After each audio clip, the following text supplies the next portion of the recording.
tout à l'heure, j'avais envie de parler de la communication qui est déjà assez bien faite pour certaines joueuses, certains sujets.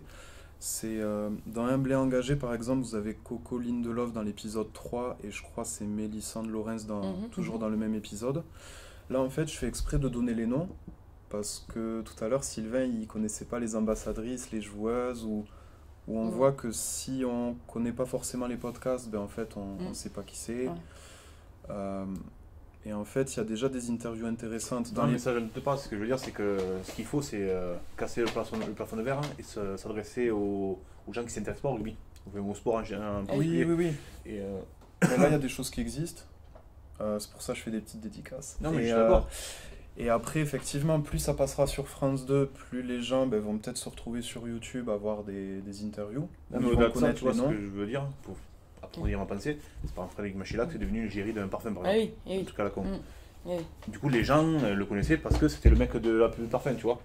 Et je trouve ça dommage qu'il n'y ait pas des filles qui soient connues parce que c'est ça. Et puis ça ramène vers le rugby féminin, tu vois. Mais je pense que ça viendra bientôt. Certainement. Et je vois des pubs. Je vois des pubs. Pharmacie Lafayette, j'avais vu. Alors après, c'est peut-être pas des pubs télé, mais je vois passer sur Insta.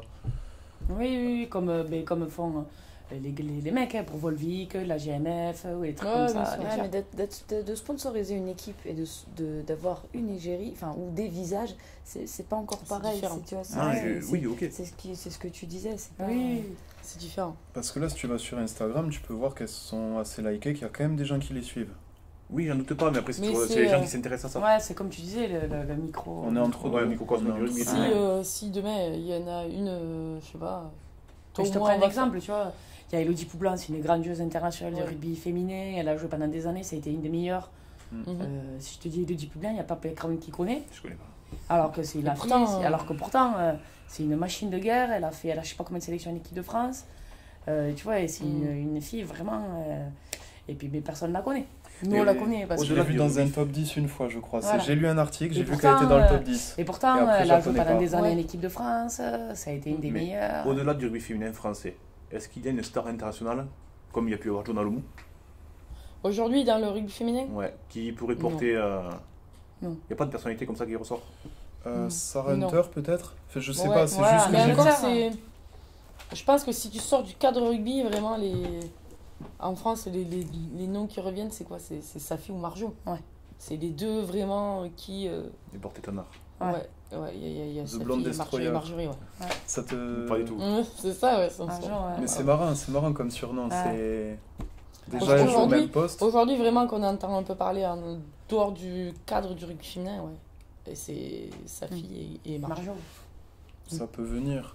Ça va venir, hein. Oui, ça viendra. Oui, certainement. Ça va venir. De toute façon, je vois pas comment ça pourrait pas venir. Ouais. Faut être patient et ça viendra, mais... Et après, dans les épisodes suivants, donc épisode 4, il y a Caroline Boujard qui joue ailier. Ouais, Caro, ouais. Ok. Agathe Socha. Socha, oui. Socha, ouais. Céline Ferrer, donc je la connais pas du tout personnellement. Mais voilà, tout podcast. Ça n'a rien à voir avec le rugby. C'était à l'époque une animatrice télé. Le même nom, prénom. Elle pourrait, ouais. Ça lui irait bien, je crois. Ouais, ça lui irait bien. C'est la météo ou un truc comme ça. Merci, je me sens moins seul. Et donc, je me souviens un peu son accent, tout ça, et ce qu'elle racontait dans l'épisode. Ça aide à. Et tu vois, pareil, c'est une connaître, ça fait des années qu'elle est en équipe de France, ça fait des années que c'est une des meilleures joueuses de tout ça, et pourtant, personne ne la connaît. Tu vois? Et pourtant, je te dis que c'est une machine. Après, nous, on est tellement imprégnés dedans que pour nous, ça paraît évident. En fait. Vous êtes dedans. C'est Ouais. Moi, ça me paraît évident, Et c'est même dommage qu'il y ait beaucoup de grandes joueuses comme ça qui n'aient pas eu la reconnaissance qu'elles méritaient d'avoir. Quand on voit la différence, certains joueurs de rugby ou certains. C'est pas toujours le talent qui fait que tu es reconnu. Mais voilà. Sébastien Chabal, je l'aime beaucoup, hein. Ouais. Mais ça n'a pas été le plus grand joueur de rugby. Non. Après, voilà. Ça lui manquait de respect. Ouais, non, je sais pas, attends, il y en a, c'est. Mais il avait ce truc, justement. Il était atypique. Il avait une gueule. Parce qu'on lui a créé tout un personnage autour de lui. C'est un personnage qui n'a jamais été un joueur. Et par contre, pour le coup, il a dû en ramener des gens vers le rugby. Ah, mais c'est sûr. Oui, voilà, c'est le point positif. C'est derrière sa barbe et son look de hipster. C'est ça. Et épisode 5, donc il y a Madou Soufal et Gaël Mignot. Oui. Là que je vois écrit Gaël Mignot, ça me fait penser que j'ai vu ses discours d'avant-match un petit peu, notamment, je crois, d'Hamser. Vous aussi, vous avez dû en faire des petits discours d'avant-match. Ouais, ça fait partie du package. Du package, surtout quand t'es capitaine. Hein. Ouais, c'est clair. Vous aimez bien les petits discours C'est pas trop notre tasse de thé, mais on n'était pas, enfin en tout cas, alors moi, quand on a joué ensemble, on n'était pas de là, gueuler, les gars, faut y filer la tête, se rentrer dedans, non. Trancher. Non, franchement, on n'est pas une génération, on n'a pas eu besoin de ça pour... Comment ça se passe un match de rugby féminin? Est-ce que c'est comme les garçons, justement, est-ce qu'il y en a qui se mettent des coups de tronche dans les douches Non. Franchement, nous, on a connu ça à l'époque, à fond sobre. Parce qu'on avait un entraîneur qui était de la vieille école. Ouais, voilà. Entre filles. Entre filles, on se mettait pas des grands coups de casque. Mais bon, voilà, il y a des fois, il est passé, il nous mettait des tartes, quoi, genre pour aller. Au bout d'un moment, on lui a dit, bon, calme-toi, parce que t'as pas besoin de ça pour me motiver, quoi. Non, juste discours de... Franchement, c'est calme. C'est calme. Le vestiaire, il la musique, la musique.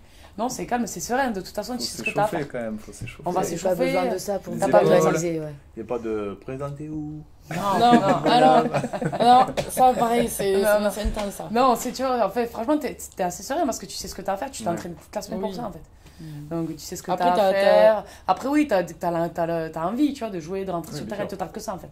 Donc les discours, c'est des trucs, bon voilà, tu sais que ça va être dur, il faut être solidaire, pas se crier dessus, et puis quand ça va être dur à des moments, il faut se resserrer. On rappelle un peu le plan de jeu pour le match, et puis voilà quoi, feu. Et après, c'est parti, franchement.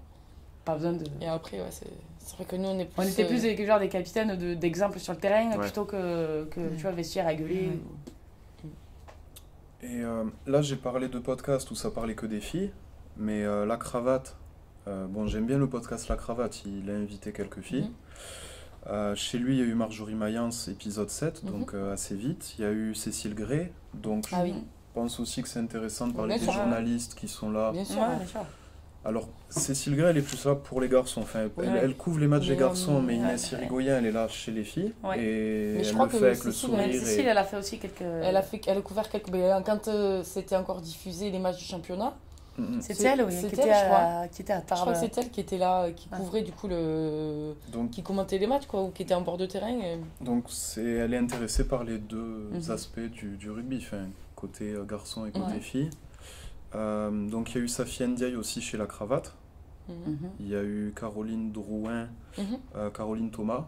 Après, je les ai peut-être écoutés il y a longtemps. Et chez Poulain Rafut aussi, il y a eu... Donc lui, il a eu Koumba Diallo. Il aime bien le Stade Français, notamment les Pink Rockets. Là où nous, on va préférer le rouge et noir. Marie Sampéré, peut-être qu'elle est du côté de Paris aussi. Ouais, elle habite mais elle est de Perpignan. Perpignan à la base. Oui, elle est là-bas, de là-bas. Romane Ménager, il a eu. Safi Ndiaye, Gaël Hermé, Jessie Trémoulière ou Lénaïque Corson. Donc voilà, c'est déjà des choses qui existent qui sont positives. Après, je pense qu'il y a moyen de faire mieux. Il y a moyen de promouvoir l'élite une là où l'équipe de France, il y a déjà une force de communication. Avec la fédé. Donc moi, c'est ça qui fait que je suis un peu optimiste. Nous aussi, on est super optimistes. C'est juste que on aimerait que ça aille plus vite. Ça fait déjà un moment que c'est comme ça. Et quand tu sais que... parce que nous, on le voit dans l'intérieur, on sait que les investissements que les filles y mettent et tout ça. L'énergie qu'elles y mettent et tout ça, t'as envie que ça aille plus vite. Qu'elles soient récompensées, quoi. Et puis j'ai une autre dédicace, c'est Judith Soula, je l'avais croisée quand elle était du côté de Sud Radio. Donc là, la chaîne télé, c'est via Occitanie, il me semble.